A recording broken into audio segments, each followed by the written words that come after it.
You guys look cozy there, so Yeah. I'm glad we have an opportunity to talk like this. Thank you all for being here, and you as well. This particular session is aimed at talking about preparing the workforce of the future, which is something I think many people in this room involved, particularly in K through 12 education, are particularly interested in. And so I want to start with sort of that big 30,000-foot view question, and that is, are we doing what we need to do? Are we teaching, particularly starting at the K through 12 framework, are we teaching what we need to do to help kids get to those jobs of the future? Well, I think, like so many other things in this society, it depends on which we you're talking about. So at the moment, the cities like Atlanta, for example, where Georgia Tech is the second most segregated city in the United States behind Chicago. And as a consequence of that, there are two separate school systems. One for those students who are on the kind of plus side and the other that are on the minus side. So those who are on the plus side, it correlates with race and class as you'd expect. Many of them do get the kind of education that they need for the tech jobs of the future. But if you're on the other side of the divide, you're absolutely not getting it. And if you look at the state too, certainly southern states, 56% of the students in Georgia come out of the school system underprepared for mathematics in the higher ed system. So we have a whole remediation institution that we have to build as a consequence of the fact that their education fails them in math. Just in math, we haven't even addressed computing yet, but I'll leave it there for the moment. All right. Lisa, talk about that, though. Here in Ohio, what have you seen done, and what do you have a sense of where things are going? Are we reaching the right goals? Absolutely. I mean, I think if we think about technology jobs specifically and here in Central Ohio, so this past year, TechCorps commissioned a labor market study to look at what really is happening in terms of supply and demand when it comes to technology jobs in this system. And right now what we know is that colleges and universities, as well as technology training folks, just are not turning out the demand that we have right here in this region alone. I think Leon probably would say up in Cleveland that same thing is happening. So this really has to be a, kind of the full ecosystem, thinking about preparation, thinking about what we're doing. We believe with TechCorps, workforce development starts in third grade at the least, right? In terms of preparing up. I think there is momentum. I think that there's interest. I think that there is a lot of public-private partnerships that are emerging. But I also think that there's opportunity for us in terms of thinking about, are we engaging all of our citizens, kind of going to Kamau, who is the we that we're talking about? And right now, if you look at the technology space and who is in that space, right now we've got work to do. I see you ready to jump in on that, Nan, because you do see that. I mean, here in Central Ohio, there are opportunities. It's not that the jobs don't exist. I think what's important is, for the very first time, we're beginning to say, our 1,400 plus business owner members are beginning to say, it's okay not to go to college. There will be a lot of good paying, career-oriented, strong jobs that will be available if you don't want to go to college. And I think that's important as our business owners continue to connect with the K through 12 and the Columbus City schools and other public school systems throughout our region here, that you can do other things. There will be meaningful work. They will pay well. You will have a good career and a great lifestyle. But you don't have to feel the pressure that, my goodness, if I don't go to college, I'm not going to have much of a life. But what about that contribution to the tech industries that are developing? I mean, this is, you say tech industry, maybe it's not even tech industry. Everything is a tech industry today, right? Mm-hmm. So if you want to create a workforce that can work unilaterally, that can understand all kinds of opportunities and reach for them, are we going to be left with a situation where, if you don't get that college education and the technical training, you'll be left out anyway? Right. So I think there's kind of a civic part of this that's difficult. I think I quite agree that, for example, serving on the My Brother's Keeper Task Force for STEM and Entrepreneurship in the previous administration, one of the concerns was, how do you bring people into middle-skilled technical jobs? Okay. And that's kind of a national workforce development program, to your point. The challenge, though, is that the largest clamoring for equity in the tech workforce comes from those companies that don't really employ those kinds of people. So Yahoo, Google, Intel, Microsoft. So if you're trying to get leadership positions in the technical spheres within those companies, not going to college is not an option. So I think it's held out there as if it's something that you can aspire to, and it is. But the way that the argument is being provided to the public is that you can do that without going to college, and it's not true. So there, I think, is where, if we're thinking about what it means to be robust, and to make sure that we don't have a correlation between the argument that goes to say that you don't have to go to college for those students who are of color and are poor, and not to say that those are the same thing, but those two communities of people, often those arguments are attributed to them. But if you gave that same argument to upper middle class white families and communities, there would be an uproar. So therefore, I think we have to be considerate about what it is exactly that we're offering to the full spectrum of people. It depends on your definition of college, though. For example, I'll use a quick slice of life example. Honda of America is huge here in Central Ohio, located in Union County, northwest of here. And they are in collaboration with Columbus State Community College and the Marysville City Schools. They took the original middle school in Marysville and gutted it completely, selected their managers who are the best trainers, and put them through training with Columbus State and the Marysville City Schools to get them accredited. They realized Honda's been here about 30 years, and I'm going to get some of this wrong, but over the next 10 years, like 40% of their workforce is going to retire. So they see a crisis at hand. So what they're doing is they're not only reaching out to the Marysville City Schools, but also Dublin and other surrounding school districts, and they're putting kids through high school graduates through a 2-year, what amounts to be a 2-year degree in engineering to train them to work in Honda's facilities. And they're coming out, depending on the grade level they come out at, they're being paid $50,000, $60,000, $70,000 a year with an associate's degree out of a training program that they've developed in collaboration with Marysville City Schools and Columbus State. And when you say that they're being trained in what? I mean, you know, everywhere I look now, I hear, oh, you got to learn to code. Your kids have to learn to code.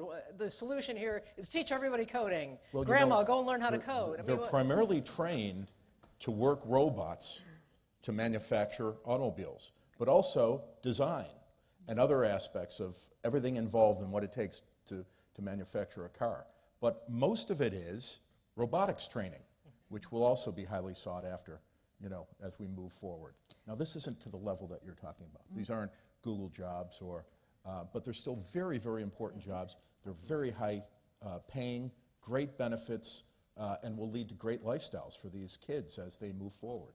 And I think, too, you know, technology is such a broad issue, right? So you can't, it's hard to say technology jobs, and that means this skill or this skill.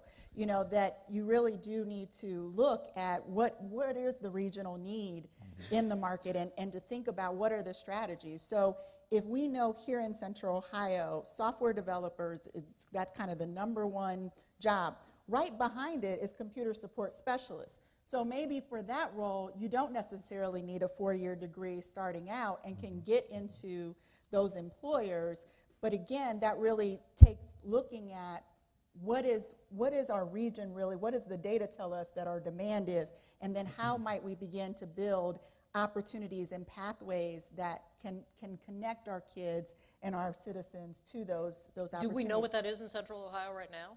We do. We absolutely do. I mean, there's great data on the job market here. And so, again, what we know from the labor market study that we've just commissioned and from some of the work that's come out of Columbus 2020 is that, you know, software developers are the #1 job posting here in the past 365 days. Right behind it is computer support specialist.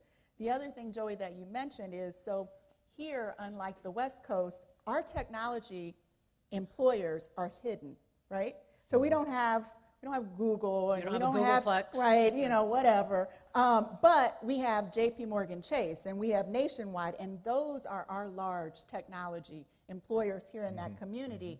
And so even helping our young people understand that you don't have to go to the West Coast to work in this space. There are opportunities in your backyard in a market where you can make a livable wage and have community connections, and you don't have to run to the West Coast, or although now, we have Facebook here, so. And the important thing is creating the infrastructure and setting up the systems and the educational systems to have those in place, because we can't even predict what the workforce is going to look like in 10 or 15 or 20 years. We don't know what jobs will be needed in 10 or 15 or 20 years.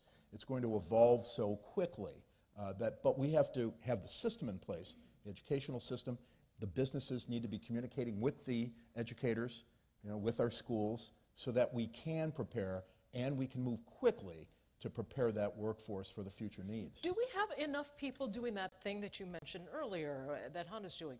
Enough teachers to teach these? No. That's why they're actually using their own. Honda is using its own employees to be accredited through Columbus State and the Marysville City Schools, because they know that they know the exact skills that will be needed to run the robotics to manufacture the cars. If you just classify computer science education by itself as a subject, let's just call it that. It's not, but let's just call it that. Again, President Obama, the CS for All, the intent of that was to build a computing infrastructure for public education K-12 across the United States. Keep in mind, there are 50 million students in public education in the country, 3 million teachers. We don't really have a solution yet to the math problem that we've been addressing over the last 40 years. Now we're trying to build an infrastructure for this subject of which we don't really have a history of teaching. So the Math Teachers Association has been in existence for 100 years. The Computer Science Teachers Association has been around for about 20. And so therefore, we don't really yet know, there's no consensus on what to teach. And if I just finish the point, if we're thinking about what professional development might look like, and then the teacher production processes, the certification processes are complicated, and in many instances, they're just inviolate. You can't figure out what it is that teachers need to be able to do. So I think that the logic holds that we're never going to have enough computer science teachers, let's just say, in the K-12 system. So what does that then mean? And now let me enter my bias with Georgia Tech. So here is where we have to be able to build a system that is kind of human-technical hybrid. There's no other way around this problem. So in order to be able to deliver this subject to the American population, the only way to do it is to have the assistance that teachers in the classroom have. It's going to have to be augmented with some kind of technical platform. Like what? So VR platform, or well, what? It's so if you want to get futuristic Yeah, now, I didn't know what you were suggesting. I think that teachers, if you think about what artificial intelligence can do, the teaching profession itself is under threat. But that's a futuristic discussion. But for here, I think for some people that's very present, right? Well, very much so, because there's states like Michigan, like Colorado, like Georgia that have teacher production shortages and they're crisis level. So there really isn't the option, particularly for people who have computer science undergraduate degrees. If you think about the decision-making choices that they're faced with, why would they choose to go into being a public school teacher if they are being hunted after with these other folks? But just to give an example really fast about what I mean by that is that we have at Tech, for example, the online Masters in Computer Science. And it's been transformative in the way tertiary education has worked. So what that means is that we have a population of students who comes to the school in a traditional way, but then we offer this online master's degree, and it's indistinguishable from what you would get if you actually came to the campus. And it's virtual in a way that's dynamic. So it's not as if it's just kind of a static MOOC and you'll go online and figure out how it works. So what we're trying to develop is a very interactive way that ultimately can be transformed into the secondary school space. And the innovative part of all of this is how do you augment the presence and importance of the teacher in the front of the student with some technical assistance that can deliver a skill set that they might not have on their own. You know, we've made a couple references to the importance of cultivating the populations that might otherwise be bypassed in this kind of education. And, you know, one of the things I've read from you is that really the breaking point for young women can come as early as 3rd or 4th grade, where they just dive off the STEM is not for me. How do you get those girls, hang on to those girls, drive them forward? We won't even get to high school. I mean, 3rd, 4th grade, how do you keep from losing them there? Yeah, well, I mean, I think there's great data out there that says how you do it. It's us being intentional about doing it. So, you know, a lot of it is about access and exposure. It's about, you know, social encouragement. It's about, you know, young people understanding, having an understanding of the careers and the jobs that are available in their space. I mean, Google released a white paper a couple of years ago that looked at why do women pursue computer science. And I mean, 4 of those controllable factors were all things that teachers, parents, communities can start doing today. And so we keep talking about this diversity issue in technology, and yet there's some good research that tells us how we can change the game. But we have to want to, right? We have to make those investments. So the early president on. just a few weeks ago announced an initiative, $200 million. You're smiling at me, but I know what initiative. Yes, I'm $200 excited. million. Yeah, absolutely. To encourage people of color and young women, and I'm seeing some laughter, but I mean, where does this go? Is this initiative fleshed out in a way that will be useful to communities? There's an organization here you've probably familiar with, Battelle Memorial Institute, which is the largest not-for-profit private research and development organization in the world. It's headquartered right here in Columbus, Ohio. And they are, one of their not-so-public projects is taking a very hard look at our entire education system and how we teach. We're going to see some very interesting findings coming out of their work in the not-too-distant future. You're smiling, you probably know a lot more about this than I do. But that's what we need to do. We need to have people far above my pay grade and a lot smarter, figuring out how do we teach in the future? How is education, you're right, we've been doing everything the same way for decades.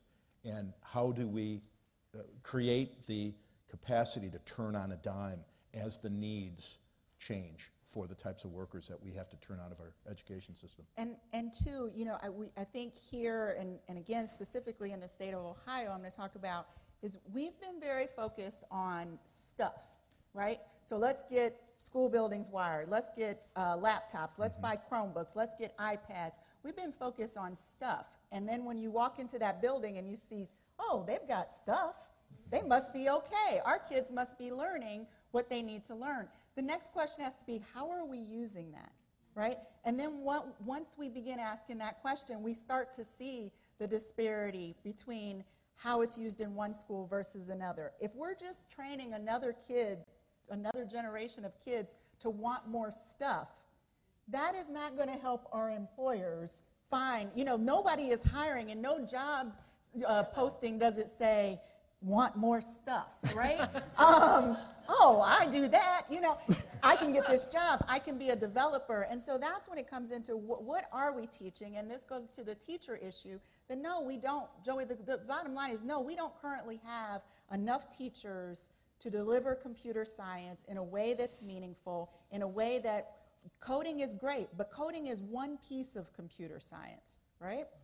And so there is work to be done here, and the president's initiative, we hope, you know, yes, there's some great stuff that's happening at a national level.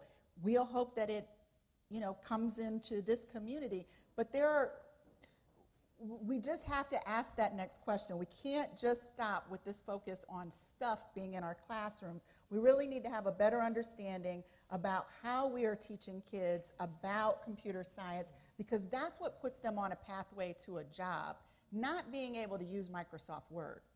Can I add something quickly? Yes. And I want those of you who have comments, because I see a lot of shaking heads and people want to say something here.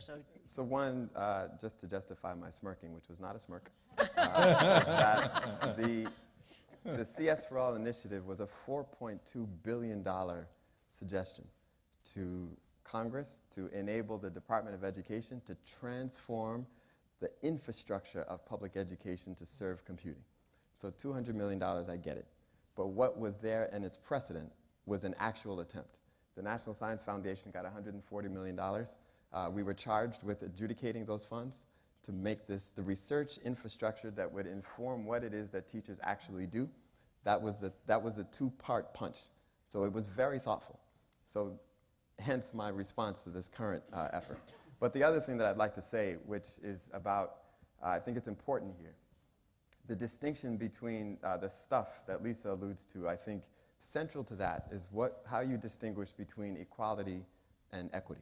So in many instances, a lot of these programs are administered with the objective of equality. We want to have a single computer science teacher in every school across the state. Or we want to have wireless communication in every system across the country, what have you. And you can have equal distribution of teachers with an inequitable outcome because the structure itself is not equal. So therefore, when we're thinking about these things, which is what I think is one of the undermining weaknesses of the current effort, is that it doesn't really address equity. And equity is fairness, it's justice. Equality is just the equal distribution of things across a space. But if you have all of that equal distribution of things across a space, and you're not intentional about the infrastructure that it sits in, you'll still fail. And that's where I think we're coming up short with what is this, the current effort, I think, focuses on stuff, and it doesn't really focus on the philosophy. Yeah, I wanted to ask Eric Brown, and There's a microphone coming to you. oh, okay. Yeah, Eric Brown. I'm on the Columbus School Board, among other things, and do some teaching, and I've had a lot of years working in education. You mentioned coding, and I'm glad you did, because it's a good example, I think, of a current trend, and we don't know where that's headed. A lot of people are shifting gears, turning on dimes, like you suggest, to be able to direct people into that particular field. I just read an article by Ben Turoff. He's a technology writer, and he wrote in The Guardian specifically about coding, that what this is really about are the companies that hire coders wanting to drive down wages. And if we in the schools turn out lots more coders, that's exactly what's going to happen, and it does not necessarily mean that there will be all of those jobs down the road. We can't predict what the jobs are going to be in 10 years. When we're working with primary and secondary school students, sometimes the focus needs to be broader. It needs to be on reading and loving books. It needs to be on fundamental science and how to think and how to use a scientific method. It needs to be on critical thinking. There's awful lot of things, just helping kids develop curiosity and how to learn. So, how do we put technology to use, because we're going to have it, in teaching those fundamental things? Well, go ahead. So, We all flip for it. So, Eric, I would say that computer science taught correctly would do a lot of those things that you just named, right? So again, when we think about computer science, the natural thought and kind of the conversation that's being raised is everyone is talking coding. Great, but it doesn't stop there, right? Because computer science can really help our young people think about how to think, how to problem solve, how to look at problems and break them down. There are all of those pieces in it, which also are good job skills to have, regardless of where you go, regardless of what you do. So I think while I'm excited that the conversation has been elevated and we are talking about coding, 5 years ago, people didn't even say coding, right? Good, but we don't stop there. So that's my piece. Well, I think central to that, again, is the distinction between educating people and training them. Mm-hmm. So if we are driven, if the objective of an educational system is to train people to work, and I understand the objective of that from a national, regional, state perspective, but it doesn't lead to an educated citizenry. And that, I think, is what the central tension that you address is. And I think now the underfunding of public education has forced them into a corner where they have to subscribe to what training is, so they're driven by industrial needs as opposed to the larger educational objectives that students ought to have. And ultimately, I think if we think about what some of these problems are that we're purportedly supposed to solve, we don't know how best to deal with immigration in some cases because we don't know the history of it. We've never read about the interface between the United States and South America and what have you. And you can't solve that with a STEM education. So we do have to have it put into a broader place. But that said, I think that central to your issue is that we can't, notwithstanding what I do, we can't think that a STEM education is the be-all and end-all. It's not. And there's another concern that I have here is that if you're just saying coding to people, and it relates to the earlier concern that I have, is that we don't want to create a technical ghetto either. So you can have all these coding programs and so on and target certain communities. But CS education robustly is reserved for those who are most privileged. And then ultimately you end up with a skill set that puts you in a sector that's arguably above everything else, but you're at the bottom of it. And then as the world evolves, and India and South Korea and China and Southeast Asia become comparable and cheaper in the ability to do that kind of entry-level coding stuff, what you've created is a factory level that's disputable and dispensable. Oh, hello, my name is Bob Conklin. I'm with the American Society for Non-Destructive Testing, which is a mouthful, so we just call it ASNT. But basically, I'm getting a feel that the discussion is kind of a top-down approach. It's what businesses want, it's what educators want, it's what Board of Education wants in terms of like we need coding, we need computer literate people. I agree with all that, but has there been much research from the student perspective?